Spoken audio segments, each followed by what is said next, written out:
हरिः ओम्। श्रीमद्वाल्मीकिरामायणे बालकांडे षोडशः सर्गः। देवताओं का श्री हरि से रावण वध के लिए मनुष्य रूप में अवतीर्ण होने को कहना। राजा के पुत्रेष्टि यज्ञ में अग्निकुंड से प्राजापत्य पुरुष का प्रकट होकर खीर अर्पण करना और उसे खाकर रानियों का गर्भवती होना। ततो नारायणो विष्णुर्नियुक्तः सुरसत्तमैः जानन्नपि सुरानेवं श्लक्षणं वचनमब्रवीत्। तदनंतर उन श्रेष्ठ देवताओं द्वारा इस प्रकार रावण वध के लिए नियुक्त होने पर सर्वव्यापी नारायण ने रावण वध के उपाय को जानते हुए भी देवताओं से यह मधुर वचन कहा। उपायको वधे तस्य राक्षसाधिपते सुराः यमहं तं समास्थाय निहन्याम ऋषिकंटकम्। देवगण, राक्षस राज रावण के वध के लिए कौन सा उपाय है जिसका आश्रय लेकर मैं महर्षियों के लिए कंटक रूप उस निशाचर का वध करूं? एवमुक्तासुरा सर्वे प्रत्युचुर्विष्णुमव्ययं मानुषं रूपमास्थाय रावणं जहि संयुगे। उनके इस प्रकार पूछने पर सब देवता उन अविनाशी भगवान विष्णु से बोले, प्रभो, आप मनुष्य का रूप धारण करके युद्ध में रावण को मार डालिए। सहितेपे तपस्तीव्रं दीर्घकालमरिन्दमः येन तुष्टो भवद्ब्रह्मा लोककृल्लोकपूर्वजः। उस शत्रु दमन निशाचर ने दीर्घ काल तक तीव्र तपस्या की थी, जिससे सब लोगों के पूर्वज लोक सृष्टा ब्रह्मा जी उस पर प्रसन्न हो गए। संतुष्ट प्रददौ तस्मै राक्षसाय वरं प्रभुः नानाविधेभ्यो भूतेभ्यो भयं नान्यत्र मानुषात्। उस पर संतुष्ट हुए भगवान ब्रह्मा ने उस राक्षस को यह वर दिया कि तुम्हें नाना प्रकार के प्राणियों में से मनुष्य के सिवा और किसी से भय नहीं है।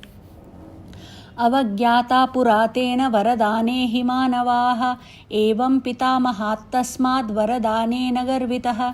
पूर्व काल में वरदान लेते समय उस राक्षस ने मनुष्यों को दुर्बल समझकर उनकी अवहेलना कर दी थी। इस प्रकार पितामह से मिले हुए वरदान के कारण उसका घमंड बढ़ गया है। उत्सादयति लोकान् स्त्रीन् स्त्रियश्चाप्युपकर्षति तस्मात् तस्य वधो दृष्टो मानुषेभ्यः परन्तप। मनुष्य शत्रुओं को संताप देने वाले देव, वह तीनों लोगों को पीड़ा देता और स्त्रियों का भी अपहरण कर लेता है, अतः उसका वध मनुष्य के हाथ से ही निश्चित हुआ है। इत्येतद्वचनं श्रुत्वा सुराणां विष्णुरात्मवान् पितरं रोचयामास तदा दशरथं नृपम्। समस्त जीवात्माओं को वश में रखने वाले भगवान विष्णु ने देवताओं की यह बात सुनकर अवतार काल में राजा दशरथ को ही पिता बनाने की इच्छा की। सचाप्यपुत्रो नृपतिस्तस्मिन् काले महाद्युतिः अजयत्पुत्र्यामिष्टिं पुत्रेप्सुरारिसूदनः। उसी समय वे शत्रुसूदन महातेजस्वी नरेश पुत्रहीन होने के कारण पुत्र प्राप्ति की इच्छा से पुत्रेष्टि यज्ञ कर रहे थे। सकृत्वा निश्चयं विष्णुरामन्त्रय च पितामहम् अंतर्धानं गतो देवै पूज्यमानो महर्षिभिः। उन्हें पिता बनाने का निश्चय करके भगवान विष्णु पितामह की अनुमति ले देवताओं और महर्षियों से पूजित हो वहां से अंतर्धान हो गए। ततो वै यजमानस्य पावकादतुलप्रभं प्रादुर्भूतं महद्भूतं महावीर्यं महाबलम्।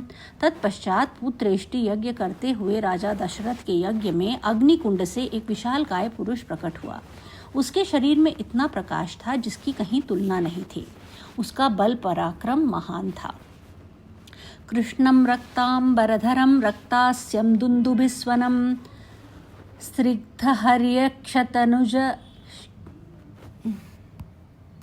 स्निग्धहर्यक्षतनुजश्मश्रुप्रवरमूर्धजम्।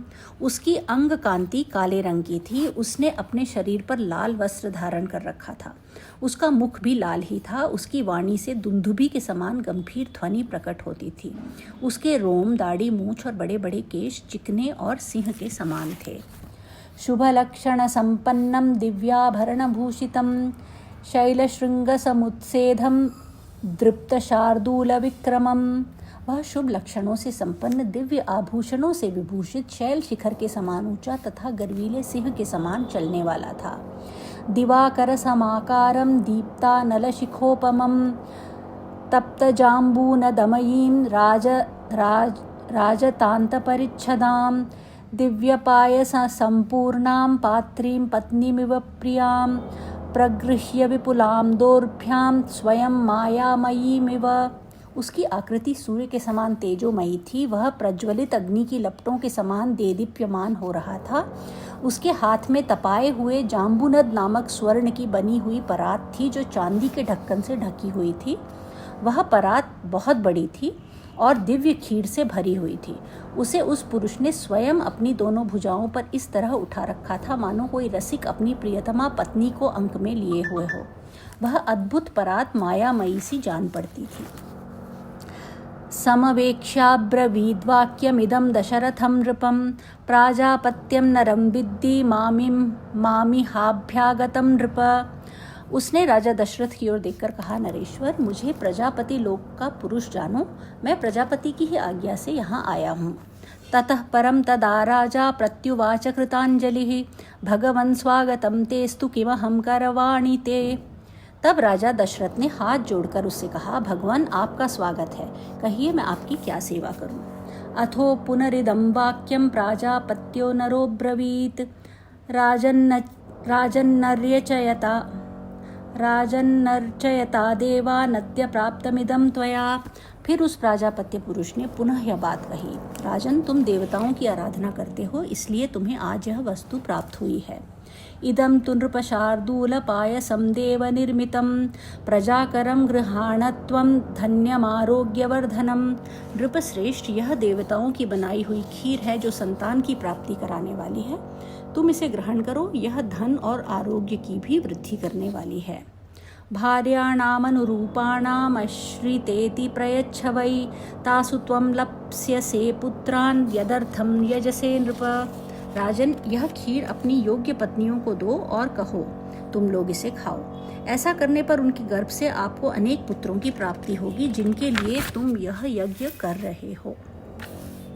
तथेति नृपतिप्रीतः शिरसा प्रतिगृह्यतां पात्रीं देवान्न सम्पूर्णां देवदत्तां हिरण्मयीं अभिवाद्य च तद्भूतमद्भुतं प्रियदर्शनं मुदा परमया युक्तश्चकाराभिप्रदक्षिणम्। राजा ने प्रसन्नतापूर्वक बहुत अच्छा कहकर उस दिव्य पुरुष की दी हुई देवान्न से परिपूर्ण सोने की थाली को लेकर उसे अपने मस्तक पर धारण किया। फिर उस अद्भुत एवं प्रिय दर्शन पुरुष को प्रणाम करके बड़े आनंद के साथ उसकी परिक्रमा की। ततो दशरथ प्राप्य पायसं देवनिर्मितं बभूव परमप्रीतः प्राप्य वित्तमिवाधनः ततस्तद्भुतप्रख्यं भूतं परमभास्वरं संवर्तयित्वा तत्कर्म तत्रैवान्तरधीयत। इस प्रकार देवताओं की बनाई हुई उस खीर को पाकर राजा दशरथ बहुत प्रसन्न हुए, मानो निर्धन को धन मिल गया हो। इसके बाद वह परम तेजस्वी अद्भुत पुरुष अपना वह काम पूरा करके वहीं अंतर्धान हो गया। हर्षरश्मिभिरुद्योतं तस्यान्तःपुरमा बबहौ शारदास्याभिरामस्य चंद्रस्येव नभोंशुभिः। उस समय राजा के अंतःपुर की स्त्रियां हर्षोल्लास से बढ़ी हुई कांतिमयी किरणों से प्रकाशित हो ठीक उसी तरह शोभा पाने लगी जैसे शरद काल के नयनाभिराम चंद्रमा की रम्य रश्मियों से उद्भासित होने वाला आकाश सुशोभित होता है। सोऽन्तःपुरं प्रविश्यैव कौसल्यामिदमब्रवीत् पायसं प्रतिगृह्णीष्व पुत्रीयं त्विदमात्मनः। राजा दशरथ वह खीर लेकर अंतःपुर में गए और कौसल्या से बोले, देवी, यह अपने लिए पुत्र की प्राप्ति कराने वाली खीर ग्रहण करो। कौसल्यायै नरपति पायसार्धं ददौ तदा अर्धादर्धं ददौ चापि सुमित्रायै नराधिपः। ऐसा कहकर नरेश ने उस समय उस खीर का आधा भाग महारानी कौसल्या को दे दिया, फिर बचे हुए आधे का आधा भाग रानी सुमित्रा को अर्पण किया। कैकेय्यै चावशिष्टार्धं ददौ पुत्रार्थकारणात् प्रददौ चावशिष्टार्धं पायसस्यामृतोपमम् अनुचित्य सुमित्रायै पुनरेव महामतिः एवं तासां ददौ राजा भार्याणां पायसं पृथक्। उन दोनों को देने के बाद जितनी खीर बच रही उसका आधा भाग तो उन्होंने पुत्र प्राप्ति के उद्देश्य से कैकेयी को दे दिया। तत्पश्चात उस खीर का जो अवशिष्ट आधा भाग था उस अमृतोपम भाग को महाबुद्धिमान नरेश ने कुछ सोच विचार कर पुनः सुमित्रा को ही अर्पित कर दिया। इस प्रकार राजा ने अपनी सभी रानियों को अलग अलग खीर बांट दी। ताश्चैवं पाय संप्राप्य नरेन्द्रस्योत्तमस्त्रियः सम्मानं मेनिरे सर्वा प्रहर्षोदितचेतसः। महाराज की उन सभी साध्वी रानियों ने उनके हाथ से वह खीर पाकर अपना सम्मान समझा। उनके चित्त में अत्यंत हर्षोल्लास छा गया।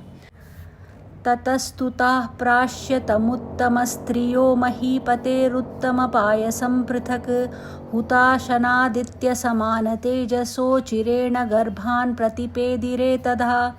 उस उत्तम खीर को खाकर महाराज की उन तीनों साध्वी महारानियों ने शीघ्र ही पृथक पृथक गर्भ धारण किया। उनके वे गर्भ अग्नि और सूर्य के समान तेजस्वी थे।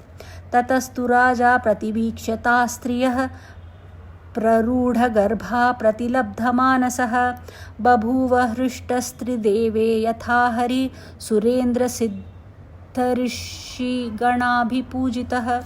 तदनंतर अपनी उन रानियों को गर्भवती देख राजा दशरथ को बड़ी प्रसन्नता हुई। उन्होंने समझा मेरा मनोरथ सफल हो गया। ऐसे जैसे स्वर्ग में इंद्र सिद्ध तथा ऋषियों से पूजित हो श्री हरि प्रसन्न होते हैं, उसी प्रकार भूतल में देवेंद्र सिद्ध तथा महर्षियों से सम्मानित हो राजा दशरथ संतुष्ट हुए थे। इत्यार्षे श्रीमद् रामायणे वाल्मीकिये आदिकाव्ये बालकांडे षोडशः सर्गः। इस प्रकार श्री वाल्मीकि निर्मित आर्ष रामायण आदि काव्य के बालकांड में 16वां सर्ग पूरा हुआ। हरि ओम।